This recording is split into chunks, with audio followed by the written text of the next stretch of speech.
வணக்கம். இன்றைய முக்கிய செய்திகள். கனிமொழி ஆன் பராசக்தி. பராசக்தி படம் எப்படி இருக்கு? கனிமொழி சொன்னது என்ன தெரியுமா?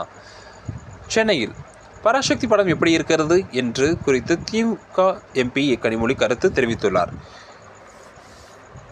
மேலும் அந்த படக்குழுவினர் பிரதமர் மோடி சந்தித்தது குறித்தும் அவர் பேசியுள்ளார்.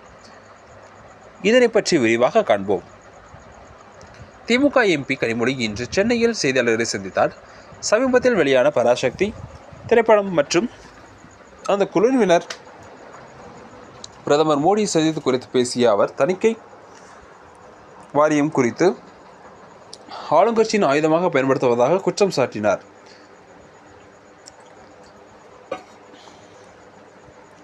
பாஜகவை கடுமையாக விமர்சித்த அவர், தேர்தல் வரும்போது மட்டும் பொங்கல் பண்டிகையின் தமிழர்களும் நினைவுக்கு வருபவர்களை பற்றி பேச பயனில்லை. தமிழ்நாட்டில் இந்தியை திணிக்க நினைப்பவர்களை தமிழ் மக்கள் நம்பி ஏமாற தயாராக இரு என கூறினார்.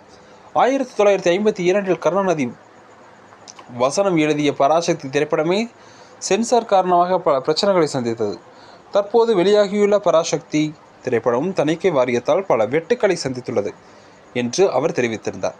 தணிக்கை வாரியம், அமலாக்கத்துறை, சிபிஐ போன்ற மத்திய அமைச்சர்களுக்கு மக்களுக்கு எதிராகவும் ஆளுங்கட்சியின் அரசியல் ஆயுதங்கள் செயல்படுவதாக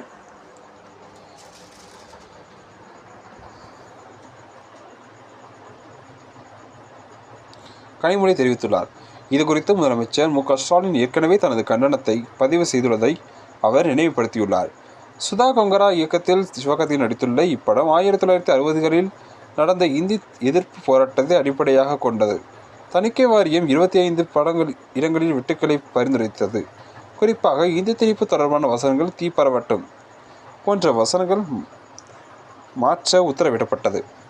இதன் நெருக்கடிகளுக்கு மத்தியிலும் டெல்லியில் மத்திய அமைச்சரால் எல். முருகன் இல்ல பொங்கல் விழாவில் படக்குழுவினர் சிவகார்த்திகேயன்,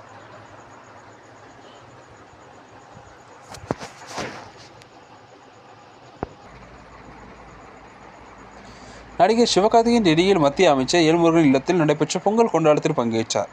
அங்கு செய்தியாளர்களிடம் பேசிய அவர் பண்டிகை வாழ்த்துக்களை தெரிவித்தார். மேலும் மக்களிடையே நேர்மறை எண்ணங்களை பரப்புவதன் முக்கியத்துவத்தையும் வலியுறுத்தினார். பராசக்தி படம் குறித்த சர்ச்சைகள் மத்தியில் இச்சந்திப்பு கவனத்தை பெற்றது. சிவகார்த்திகேயன் பராசக்தி திரைப்படம் வரலாற்று உண்மைகளை எதிர்த்து இந்திய தேசிய காங்கிரஸ் தலைவர்களை அவமதிப்பதாக தமிழ்நாடு இளைஞர் காங்கிரஸ் குற்றம் சாட்டியுள்ளது. அதனால் படத்திற்கு தடை விதிக்க வேண்டும் என்று அக்குழு கோரியுள்ளது என்பது குறிப்பிடத்தக்கது. இது போன்ற செய்திகளை உடனுக்குடன் தெரிந்து கொள்ள நமது நியூஸ் சேனலுடன் மறக்காமல் இணைந்திருங்கள். நன்றி. மீண்டும் சந்திப்போம். தங்களுடைய கருத்துக்களை கமெண்ட் பாக்ஸில் பதிவிடுங்கள். நன்றி.